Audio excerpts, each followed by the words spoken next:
Now, one other myth while we're at it. Sometimes people say, well, okay, part of the problem is the people that get in early make all the money and the people that come late don't make any. In a properly designed network marketing compensation plan, it doesn't matter whether you come in early or you come in later.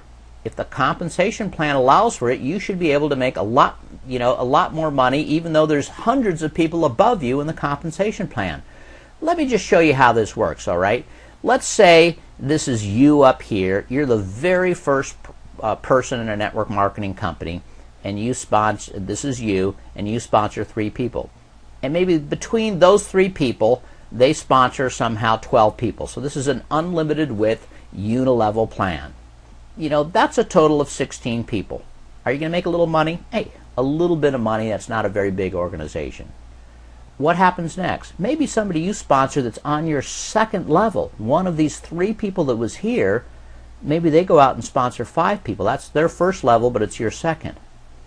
And then those 5 maybe sponsor 7, and one person of those 7 goes out there and sponsors 30, or maybe between 2 people in the 7. Doesn't matter, but they sponsor 30. Well, that person now has 42 people in their organization working, probably consuming some of the product too.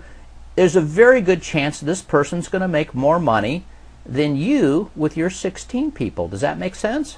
Sure. Now, it could be that one of the people in this 16 is a very high producer and generates lots of volume. You still might make more money. But probably with more people, you're going to make more money.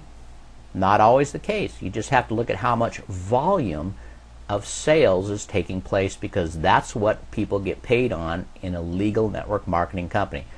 Now, let's say this person here on your third level, okay, they sponsor 4 people, and those people sponsor 20, and then 88, and 401, and 755. It gets bigger, and then it starts tailing off. It usually does, right?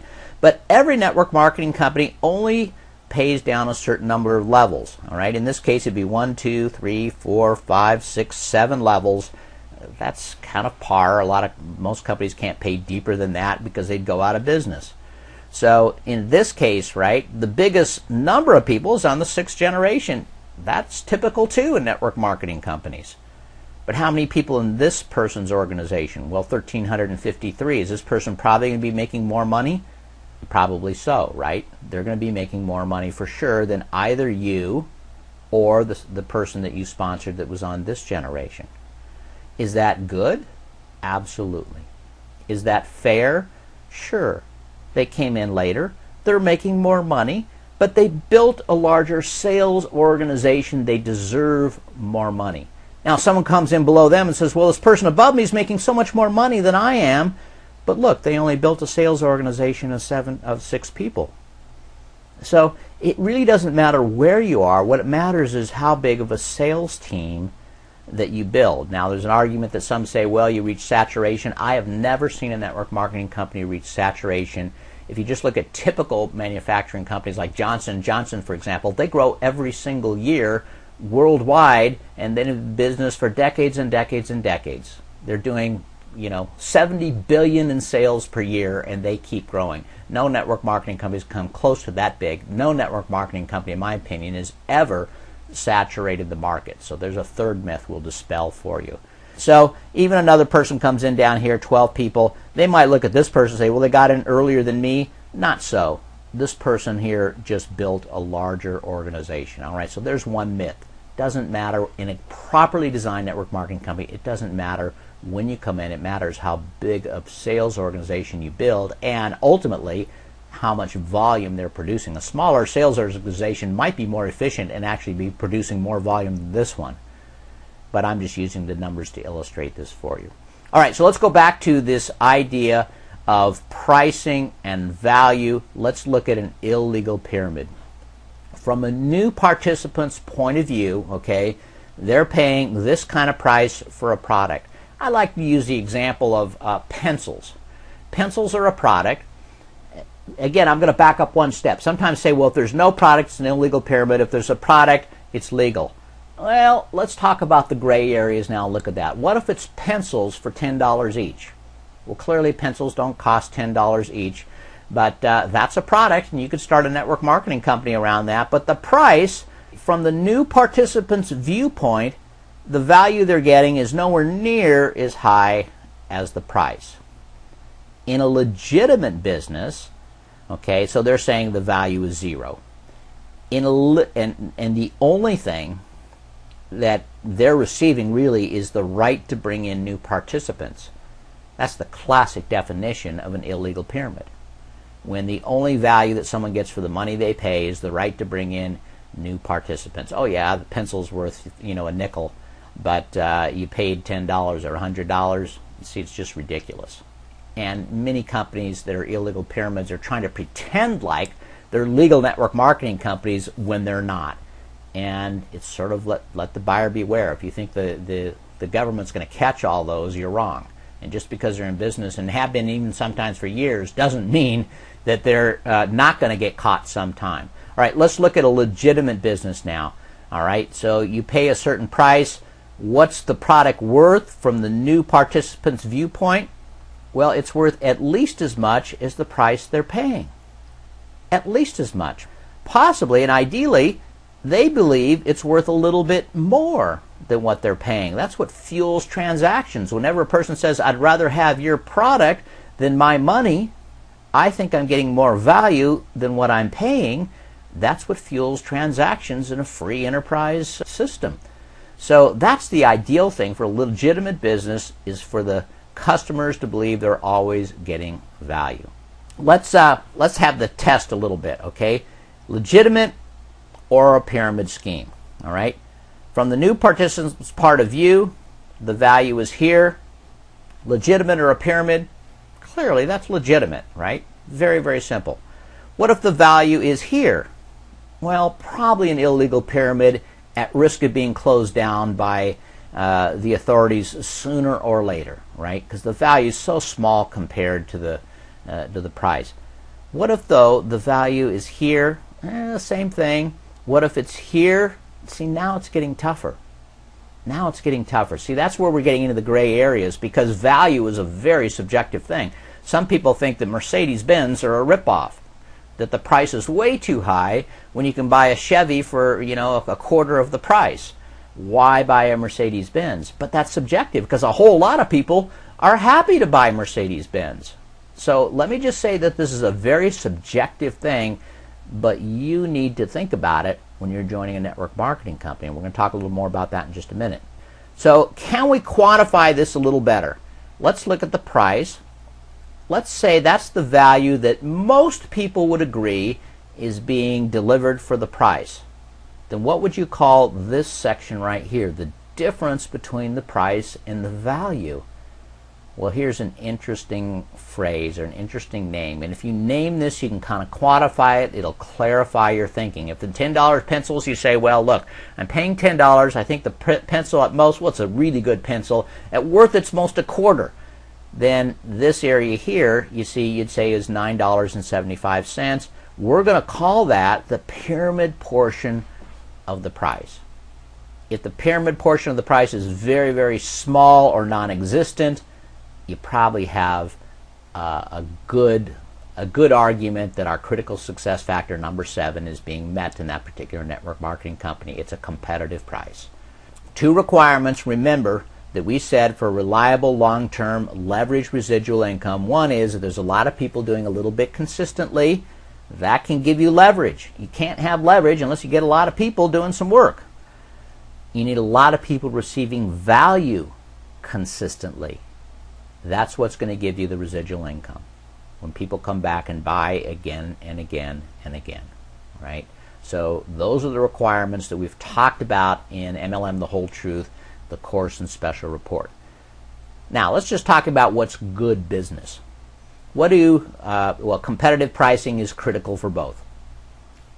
What do marketing vice presidents do? Well, they study the market and they see where the competition's coming in. I did that with one product, okay, a joint health product with glucosamine in it some years back. And here's what I found. I found Costco had a product that was somewhere down here under $5. Another one in the $6-7 range. I don't know what the difference is. Probably some difference in quality. I saw one good MLM. I thought a pretty good MLM that had a product just under $11. I saw GNC store had a product up there around $18. CVS one at $21. One MLM with a product at $28 and another one at $38, $39. Now, you know, what makes sense? Where are you going to find the most number of buyers? If you want a lot of people doing a little bit, if you want to power your distributors that generally aren't great salespeople to do a lot of business, where do you want to price your product? Wouldn't it be down towards the lower end? Well, here's where the market share numbers come in. Between $0 and $10, 65% of the joint health products are sold or priced in that range. 65%. Another 25% are sold between $10 and $20. So between, you know, $5 and $20, you've got 90% of the products that are being sold. So this one at $21, okay, 9% of the market's there. One MLM company's pushing that range. Another one is out there trying to sell their product to 1%. I'll bet if you looked at that MLM's number of real customers outside of the comp plan, you'd find next to none. Next to none. Because you're not going to be able to sell very many products when you're working in a 1% market. Far better to be down here somewhere in your marketing if you want to have a good business. Doesn't that make sense? Just basic common sense. I'm putting some numbers on it. Nothing fancy here. For critical success factor number 7, competitive pricing to be in place when you're evaluating a network marketing business, you must look realistically at the value of the products. I'm making that pretty clear, aren't I? Okay. What is the value? If it's here, forget it. All right. Don't join. Don't get started. I don't care how tempting they say the business is. I don't care how great they say their comp plan is. Stay away from it. It doesn't have sound fundamentals. You're not going to feel good about it even if you have a measure of success. If it's here, well, you know, you be the judge. If the value's here, you know, you have to make that decision. If it's here, obviously you're doing a lot better. But you've got to evaluate it. Be realistic. Don't be blinded by hype. I've seen that so many times. People say, oh yeah, we've got customers. In reality, all they have is, you know, sometimes they're their own customers. They're selling to their dog, their next door neighbor as a favor. There's no real customers. Don't get blinded by the hype. Don't fool yourself. That's the most important person for you to tell the truth to is yourself. Okay, there's only one person to be heard if you don't, you. My advice, ask a few family members, friends that have no vested interest in the business. What do you think of this product at this price? They may or may not want the product, but you know what? They can tell you whether they think it sounds like a fair deal or not, and you can determine that way. Ask for advice. Critical success factor number 7, competitive pricing. Clearly one of the most important of the success factors. They're all critical. I mean, if you're missing any one of the 12, the company can fail. So please look at those things before you get involved, before you spend a lot of time, effort, and or money, or waste your reputation, or burn out your friends and family because you've made bad decisions. This is probably one of the first things I ask. I ask people, what's your product? How's it priced? Who's buying it? And I try to find out, are people really going to be buying this, whether they're interested in the comp plan or not, whether they're interested in the business or not. The pricing is so critical, it can even affect the legality of the company and the model. It profoundly affects critical success factors that deal with reorder rate and attrition. It can make or break your quest for reliable, long-term leverage residual income, and I contend it's worth it looking for that. It's worth it building for that. That's the most valuable kind of income that you own. Well, thank you so much for attending. If you found this presentation in some other way than by direction from the book, learn more about the special report we offer at MLMthewholetruth.com. It's MLM- or hyphen thewholetruth.com. Our goal is to empower network marketers with the whole truth always. Network marketing is a beautiful business model that makes absolute sense when it's done well. Thank you, my friends. Glad you could join me here today. Bye-bye.